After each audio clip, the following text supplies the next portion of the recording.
Yo, sahabat sektor 7 semuanya, jumpa lagi dengan Mimin ya guys. Hari ini Mimin akan membawakan alur cerita kembalinya Sang Raja Neraka. Sebelum kita masuk ke ceritanya, Mimin ucapkan terima kasih sudah bersedia untuk klik video ini. Dan jangan lupa dukung Mimin dengan cara subscribe, like, komen, serta share videonya ya guys. Semoga kalian semua terhibur. Jika ada yang mau berdonasi, boleh ya guys. Link ada di deskripsi. Tak perlu menunggu lama lagi, langsung saja kita masuk ke videonya. Pada video kali ini diceritakan bahwa setelah Raja Neraka memasukkan Sion ke dalam neraka, terlihat beberapa hari kemudian di dunia manusia Jiwo sedang berpamitan untuk pergi liburan kepada Raja Neraka. Dan Jiwo pergi liburan itu dengan ditemani oleh Cleo. Sedangkan Raja Neraka melihatnya bersama dengan Nomang. Raja Neraka pun bertanya kepada Nomang sudah berapa hari mereka berada di dunia manusia ini. Nomang pun mengatakan bahwa mereka sudah 3 hari berada di dunia manusia, dan menambahkan jika normalnya tak akan memakan waktu selama itu. Serta bertanya kepada Raja Neraka jika di sini 3 hari berarti berapa tahunkah jika berada di dalam neraka, dan apakah Sion memang seburuk itu? Mendengar hal itu, Raja Neraka pun mengatakan bahwa sepertinya dirinya terlalu fokus hingga tak sadar waktu sudah berlalu terlalu cepat. Dan setelah membakarnya, dirinya merasa sayang dengan api neraka yang telah terbuang sia-sia untuk membakarnya. Kemudian dengan ekspresi kegembiraannya, Raja Neraka mengatakan bahwa karena itulah dirinya sekalian saja memperbaiki satu neraka sekaligus. Nomang pun merasa takjub dengan tindakan Raja Neraka itu dan mengejeknya dengan mengatakan bahwa tumben sekali Raja Neraka pintar memutar otaknya. Raja Neraka pun tersinggung dan mengatakan apakah Nomang juga ingin mencoba neraka juga? Nomang pun hanya bisa meminta maaf kepada Raja Neraka. Lalu sembari berjalan meninggalkan tempat itu, Raja Neraka bertanya kepada Nomang di mana keberadaan Gyunwo saat ini. Nomang pun menanggapi bahwa Gyunwo sudah kembali sambil mengatakan bahwa tugasnya sudah selesai. Raja Neraka pun sedikit kesal sembari mengatakan bahwa Gyunwo tak memiliki perasaan sama sekali. Sedangkan Nomang berujar bahwa bukankah setelah kejadian kali ini dia akan menjadi musuh mereka lagi? Dan lagi pula dirinya merasa jika Gyunwo sudah berbaik hati pada hal tertentu seperti membiarkan Cleo begitu saja. Namun mau bagaimanapun setidaknya mereka sudah menyelesaikan satu masalah besar dan Raja Neraka juga mendapatkan sebilah pedang. Akan tetapi tiba-tiba Jiwo pun berlari ke arah Raja Neraka sembari memanggilnya dan memeluknya dari belakang. Raja Neraka pun terkejut karena Jiwo masih belum berangkat juga saat ini. Jiwo pun tersenyum ceria sembari mengacungkan jempolnya berujar bahwa dirinya datang untuk berpamitan lagi kepada Raja Neraka dan memujinya karena kali ini Raja Neraka sudah melakukan tugasnya dengan baik. Mendengar hal itu sambil menghela nafasnya dan tersenyum, Raja Neraka pun mengatakan bahwa dirinya sudah terlalu banyak mendengar kalimat itu, serta meminta agar Jiwo menjaga dirinya sendiri selama liburannya. Jiwo pun dengan semangat dan ceria sembari memberikan hormat menyanggupi permintaan Raja Neraka itu dan pergi liburan terlebih dahulu. Setelah itu Jiwo pun pergi menggunakan sebuah taksi bersama dengan Cleo. Sedangkan Nomang terlihat sangat kesal melihat kejadian itu karena Jiwo dengan sembarangan menggunakan tangannya untuk menyentuh tubuh Raja Neraka. Namun Raja Neraka meminta agar Nomang tak mempermasalahkan hal itu karena dia hanyalah seorang manusia. Akan tetapi Nomang tiba-tiba menanyakan kepada Raja Neraka apakah tak masalah membiarkan Jiwo pergi liburan saat ini. Karena sepertinya para pengurus pemakaman sedang butuh banyak bantuan saat ini. Sambil tertawa lebar, Raja Neraka pun menanggapi jika itu tak masalah karena dirinya adalah Raja Neraka. Maka tak akan ada yang berani memarahi dirinya. Kemudian dengan tergesa-gesa Baekwo berlari dengan raut muka yang sedikit kesal ke arah Raja Neraka sambil memanggilnya. Raja Neraka pun menduga jika Baekwo ingin memuji perjuangannya juga selama ini. Akan tetapi perkataan itu hanyalah sebagai sebuah kata saja karena dengan ekspresi yang mengerikan Baekwo berujar bahwa padahal saat ini dirinya sedang banyak pekerjaan. Namun Raja Neraka malah mengizinkan Jiwo pergi liburan seenaknya. Lalu dengan menarik rambut Raja Neraka, Baekwo pun menyeretnya sembari mengatakan bahwa rupanya kalau otak tak terlalu pandai, tubuh harus bisa bekerja lebih keras. Raja Neraka yang menerima perlakuan itu pun berteriak kesakitan dan mengatakan bahwa Baekwo sudah bertindak lancang dengan menyentuhnya seperti itu. Namun keangkuhan itu langsung hilang dan Raja Neraka meminta maaf kepada Baekwo sembari meminta agar dia melepaskan dirinya. Namun Baekwo tak bergeming dan mengatakan agar Raja Neraka diam saja serta ikut bersama dirinya. Sedangkan Nomang yang melihat kejadian itu pun tersenyum sembari mengatakan jika itulah pesona unik dari Raja Neraka. Kemudian setelah itu berubah ke wujud manusianya sembari duduk di sebuah bangku sembari dalam hati berujar bahwa dirinya harus memberitahu Raja Neraka tentang pembicaraannya dengan nenek Samsin sebelumnya. Tak hanya itu, terlihat bahwa Nomang memegang sebuah kelereng yang entah apa yang ada di dalamnya. Kemudian sambil memandangi kelereng itu, Nomang bertanya-tanya kapankah dirinya akan bisa memberikan benda ini kepada Raja Neraka. Namun langsung mengurungkan niatnya itu karena saat ini terlihat bahwa Raja Neraka belum membutuhkan benda itu. Jadi menurutnya, itu bukanlah sebuah masalah yang begitu besar. Kemudian tak terasa malam pun tiba. Terlihat bahwa saat ini di tengah kota terlihat bahwa ketua tim pengurus pemakaman sedang memberikan pengarahan tugas yang akan mereka lakukan. Dia menjelaskan bahwa akhir-akhir ini di sekitar daerah mereka berada saat ini tengah terjadi kasus orang hilang secara berturut-turut. Jadi misi mereka saat ini adalah untuk menemukan orang-orang tersebut dan mengembalikan mereka ke rumah masing-masing. Jadi dirinya akan membagi titik untuk penugasan masing-masing tim. Dengan pembagian bahwa tim 1 akan bertugas di titik A, sementara tim 2 dan tim 3 akan bertugas di wilayah C dan D. Dan jika harus memberikan catatan khusus, keamanan lingkungan di sekitar sini cukup buruk karena tempat ini telah berubah menjadi perkampungan kumuh. Maka dari itu mereka harus berhati-hati agar tak berpapasan dengan para penduduk dan menyuruh mereka semua agar menjelajahi lokasi sekitar serta mulai pencarian. Akan tetapi salah seorang pengurus pemakaman pun memanggil ketua tim karena ada salah satu orang yang terlihat tak paham sama sekali. Diketahui yang tak paham itu adalah Raja Neraka yang ikut membantu pekerjaan para pengurus pemakaman karena sedang kekurangan personil. Ketua tim pun terkejut melihat Raja Neraka yang terlihat mengeluarkan air liur dari mulutnya dan menanyakan siapa identitas Raja Neraka sebenarnya yang terlihat seperti kepalanya terlihat kosong tak berisi sama sekali. Orang yang melaporkan kepada ketua tim pun berbisik menginfokan bahwa dia merupakan karyawan baru yang datang untuk menggantikan Jiwo. Tak hanya itu, Baekwo pun juga berkata bahwa mereka harus ekstra hati-hati karena dia merupakan orang yang cukup ceroboh. Ketua tim pun merasa sepertinya orang itu memang seperti penjelasannya. Jadi dirinya memutuskan untuk mengajaknya ke dalam rutenya. Karena sepertinya akan bahaya, jadi ketua tim pun menyarankan agar dia tak dekat-dekat dengan Raja Neraka itu.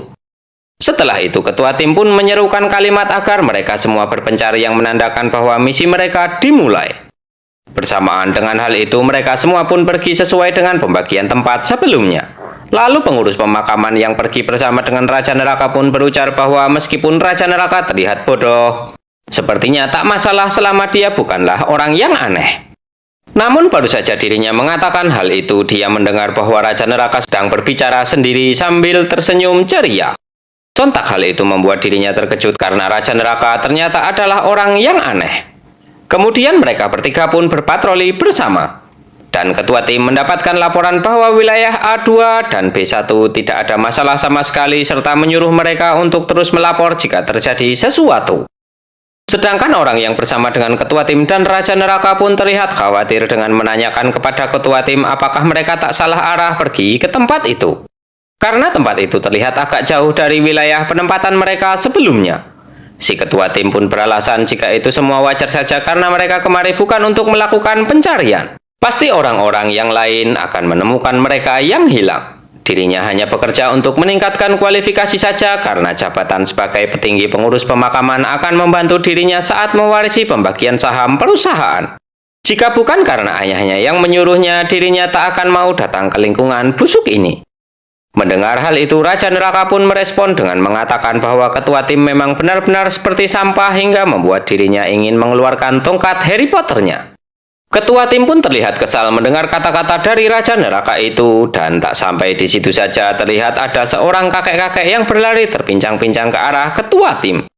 Dia meminta tolong kepada ketua tim karena ada beruang yang muncul dan menggigit kakek Park. Ketua tim pun terlihat kesal dengan omong kosong yang kakek itu ucapkan. Dirinya beralasan bahwa tak akan mungkin ada beruang di tengah kota seperti ini, karena itu dirinya meminta agar kakek itu melepaskannya karena dia terlihat kotor. Namun kakek itu tak menghiraukannya dan terus mengatakan bahwa dirinya serius bahwa ada beruang besar yang melahap coklat dan permen. Sebelum kepergiannya, beruang itu juga menggigit kakek Park hidup-hidup. Akan tetapi, ketua tim yang sudah kesal pun menendang kakek itu hingga membuatnya terpental jauh ke belakang.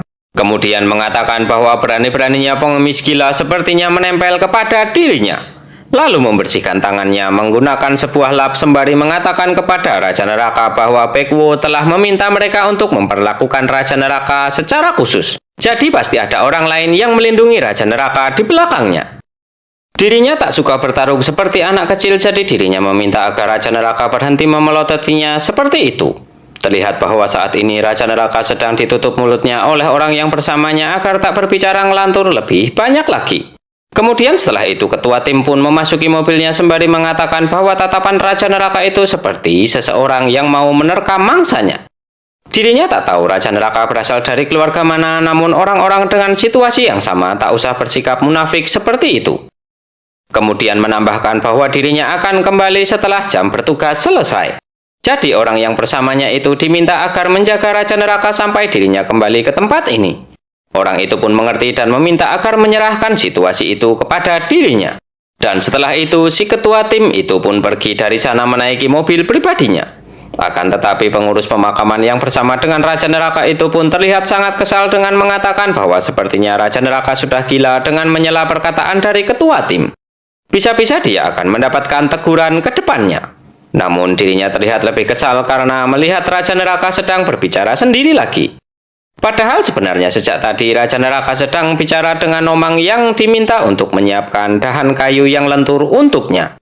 Lalu setelah itu Raja Neraka pun merasa bersyukur karena kakek itu ternyata baik-baik saja, tak terluka sama sekali.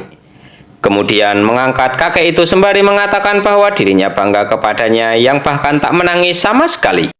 Padahal usianya belum 100 tahun, namun sikapnya sudah sedewasa itu. Sedangkan orang yang bersama dengan Raja Neraka pun terlihat sangat kesal dengan apa yang dilakukan oleh Raja Neraka kepada kakek itu dan meminta untuk segera menurunkannya. Karena telah bertindak tidak sopan kepada orang tua. Akan tetapi Raja Neraka dengan datarnya mengatakan bahwa menurutnya itu bukanlah tindakan yang tidak sopan karena kakek itu terlihat sangat menikmatinya dengan tersenyum lebar seperti mengingat masa kecilnya saat diayun-ayun oleh ibunya. Sedangkan orang yang bersama Raja Neraka merasa aneh karena kakek itu terlihat sangat menikmati suasana itu dan tetap teguh meminta Raja Neraka untuk segera menurunkan kakek itu. Mendengar hal itu, Raja Neraka pun mengalah walaupun terlihat kesal karena dia memintanya sambil marah kepada dirinya. Tak hanya itu, si kakek pun juga terlihat sangat kesal dengan perkataan orang itu. Kemudian Raja Neraka menanyakan kepada kakek itu tentang beruang yang sudah muncul di tempat ini. Raja Neraka menanyakan apakah di samping beruang itu ada hewan lainnya, misalnya seperti katak, kelabang, atau mungkin semacam rusa. Lalu berpindah di suatu tempat terlihat seseorang yang sedang meminta maaf kepada mayat hidup yang berukuran sangat besar. Dia meminta maaf tak dapat memenuhi permintaan dari mayat hidup itu karena para pengurus pemakaman sudah menyadari tindakannya. Maka dari itu dirinya lain kali pasti akan menyiapkannya dan meminta agar nyawanya diampuni sekali ini saja. Akan tetapi mayat hidup itu menghiraukan permintaannya dan mengambil segenggam coklat di tangannya lalu memakannya. Kemudian setelah itu dia pun berdiri serta mengeluarkan aura dari sekujur tubuhnya dan langsung menghantam orang itu dengan tangan besarnya seperti sedang menghabisi seekor nyamuk. Sontak orang itu pun langsung pindah alam seketika. Setelah itu mayat hidup raksasa yang diketahui bernama Bulgui itu meminta Som-Som yang merupakan salah satu bawahannya untuk segera menyiapkan sejumlah 20 orang hingga besok. Som-Som pun mengerti dan menyanggupi hal itu. Kemudian setelah itu terlihat Som-Som sedang berjalan pergi dari tempat Bulgui berada sebelumnya ditemani oleh seorang lainnya. Orang itu menanyakan apakah Som-Som akan benar-benar melakukan permintaan dari Tuan Bulgui itu. Padahal akhir-akhir ini sedang heboh sebuah kabar yang mengatakan bahwa Raja Neraka sudah kembali. Jika dia ketahuan, lebih baik dia mati sendiri tanpa melibatkan dirinya dan yang lainnya. Som-Som pun menanggapinya dengan mengatakan bahwa dia tak perlu khawatir karena dirinya tak akan berkhianat. Lalu meminta agar dia menjaga bicaranya dan penuhi saja bagiannya. Karena sebentar lagi mereka akan berhasil mengumpulkannya. Orang yang bersamanya pun terlihat kesal karena Som-Som terus saja mengomel. Lalu setelah itu terlihat di sebuah tempat ada seseorang yang sedang menginfokan bahwa pemimpin mereka sebelumnya telah kehilangan nyawanya. Jadi mulai saat ini, tuan mereka adalah Tuan Somsom. Melihat kejadian itu, Somsom pun memuji mereka yang sudah berusaha lebih keras dari dugaannya, dan memuji seseorang yang mengumumkan pergantian pemimpin jika sepertinya dia juga terlihat cerdas. Pria itu pun berterima kasih dan balik memuji Somsom yang juga terlihat cerdas. Akan tetapi Somsom pun sedikit tersinggung mendengar hal itu hingga membuatnya menyenyitkan dahinya sembari dalam hatinya berujar bahwa ternyata manusia ini tak bisa membedakan antara mana yang boleh dan tak boleh dikatakan kepadanya. Namun dirinya tak mempermasalahkan hal itu karena dirinya hanya perlu membuatnya menjadi hadiah setelah memanfaatkan semuanya. Kemudian setelah itu memerintahkan orang-orang yang ada di depannya itu untuk memulai perburuan mereka tanpa melewatkan satu pun. Bersamaan dengan hal itu, orang-orang itu pun menyanggupinya dan bergegas pergi untuk menangkap orang-orang di lingkungan kumuh itu dengan menghancurkan gubuk-gubuk yang ada karena mereka pasti bersembunyi di sana. Mereka pun secara paksa membawa orang-orang yang ada di sana tanpa rasa belas kasih sama sekali. Orang-orang yang ditangkap merupakan para pecandu yang sudah sengaja dibuat agar kecanduan obat tertentu. Lalu orang yang bersama dengan Somsom pun memuji idenya yang memenuhi jumlah yang kurang dengan gelandangan atau pecandu. Sedangkan Somsom pun beralasan bahwa tempat ini merupakan tempat di mana Tuan Bulgui sesekali pergi berburu. Ditambah lagi, manusia memanglah sangat sederhana. Mereka tak akan melihat apa yang tak ingin dilihat. Mereka tak ingin memperhatikan orang-orang yang hidup di tempat terbuang seperti ini. Justru mereka pasti akan senang jika jumlah orang-orang itu berkurang. Atau malah merasa bersyukur karena masalah ini bisa selesai dengan sendirinya. Berkat itulah dirinya saat ini dapat tempat perburuan yang tak akan pernah kering. Pria yang bersama Somsom pun paham dengan penjelasan dari Somsom itu. Namun setelah itu menanyakan alasan apa yang membuatnya bisa yakin bahwa tempat ini merupakan ladang perburuan yang tak pernah kering. Padahal tempat ini tak akan bisa dipakai lagi jika semua orang yang ada di sini tertangkap. Akan tetapi Somsom pun menanggapi dengan mengatakan bahwa tempat ini tak akan pernah kering karena adanya sebuah obat. Obat itu memiliki candu tingkat tinggi yang sangat luar biasa. Begitu seseorang mencobanya, maka dia tak akan pernah bisa berhenti dan tak akan bisa beraktivitas normal lagi. Dan pada akhirnya, baik keluarga, rekan kerja, ataupun diri mereka sendiri tanpa terkecuali pasti akan datang ke tempat ini. Kemudian dengan muka seriusnya, Somsom pun berujar bahwa dirinya tak tahu apa tujuan dari anggota 12 cabang bumi yang gila itu menyebarkan obat ini. Namun dirinya saat ini hanya perlu mengambil keuntungan kecil darinya. Karena tujuan utamanya adalah reinkarnasi Bulgui. Namun setelah itu Somsom si kodok yang gak ada akhlak pun terkejut dengan suara seseorang yang sedang kesakitan karena bertarung. Diketahui bahwa ada seorang pengurus pemakaman yang sebelumnya satu kelompok dengan Raja Neraka melawan para anak buah Somsom si kodok gak ada akhlak. Pengurus pemakaman itu pun mengatakan agar mereka enyah dari tempat ini dan jangan mengganggu orang-orang yang ada di sini. Akan tetapi dari belakangnya si kodok pun terlihat kesal sembari mengatakan bahwa dasar para manusia, selalu saja mereka tak bisa melakukan apapun dengan benar. Dan bersamaan dengan hal itu Somsom si kodok nggak ada akhlak pun memukul pengurus pemakaman itu bertubi-tubi hingga tumbang dan menghancurkan gelang yang ada di tangannya. Lalu memerintahkan agar mereka membawanya sekalian sembari berujar bahwa dirinya pernah mendengar jika para pengurus pemakaman memang bisa mencium aroma dirinya. Ternyata itu semua memanglah benar. Kemudian meminta untuk menggeledah daerah di sekitar sini dengan teliti. Karena pengurus pemakaman tak mungkin berkeliaran sendirian. Jadi, pasti ada yang sedang bersembunyi di suatu tempat. Ditambah lagi mereka harus menghancurkan gelang mereka terlebih dahulu agar mereka tak bisa berkomunikasi. Kemudian ternotis karena ada seseorang yang sedang duduk termenung di dekatnya. Sontak Somsom pun menyuruh mereka untuk membawanya juga. Akan tetapi para bawahannya beralasan bahwa orang itu memiliki tubuh yang cukup berisi, jadi dia tak bergeming sama sekali saat mereka seret paksa. Mereka tak cukup kuat untuk membawanya. Mendengar hal itu, Somsom pun terlihat kesal sembari mengatakan bahwa padahal dia terlihat sangat kurus seperti itu. Namun mereka malah membiarkannya karena berat, sungguh tak bisa dipercaya. Lalu si kodok gak ada akhlak pun mendekati orang itu dan memintanya untuk bangun dari duduknya. Karena kalau dia ikut bersamanya maka jumlahnya akan pas menjadi 20 orang. Akan tetapi perkataannya itu tak dihiraukan sama sekali oleh orang itu. Yang diketahui, dia adalah Raja Neraka. Dikarenakan hal itu, Somsom si kodok nggak ada akhlak pun memukul kepala Raja Neraka sembari menyuruhnya untuk bangun agar dirinya tak memotong tangan dan kakinya. Akan tetapi bersamaan dengan pukulan Somsom ke kepala Raja Neraka terdengar suara yang nyaring dan bersih. Sontak hal itu membuat Somsom pun merasa lega, kagum, dan sangat senang. Kemudian menyeringai serta memukulnya lagi, dan lagi. Berkali-kali Somsom si kodok nggak ada akhlak itu pun memukuli kepala Raja Neraka. Suara dari pukulannya itu pun membuat semua orang merasa tenang dan lega seperti sedang mendengar sebuah lonceng yang bersih tanpa debu, layaknya suara kicau burung di dalam pemandangan indah dan jernih. Sedangkan Somsom si kodok nggak ada akhlak pun tersenyum senang sembari menanyakan sebenarnya seberapa kosongkah kepalanya hingga bisa menimbulkan suara yang indah sekali seperti itu. Lalu memutuskan untuk melihat mukanya dengan membuka penutup kepalanya. Akan tetapi setelah dibuka, ekspresi menyeramkan dan sangat kesal pun terlihat di sana, di mana wajah itu terlihat familiar di mata Somsom. Seolah tak mempercayainya, Somsom si kodok nggak ada akhlak pun menutup kembali kepala orang itu dan beralasan jika dirinya belakangan ini terlalu lelah bekerja hingga membuat matanya menjadi salah lihat. Lalu membuka penutup kepalanya lagi dan wajah familiar itu pun terlihat lagi di matanya.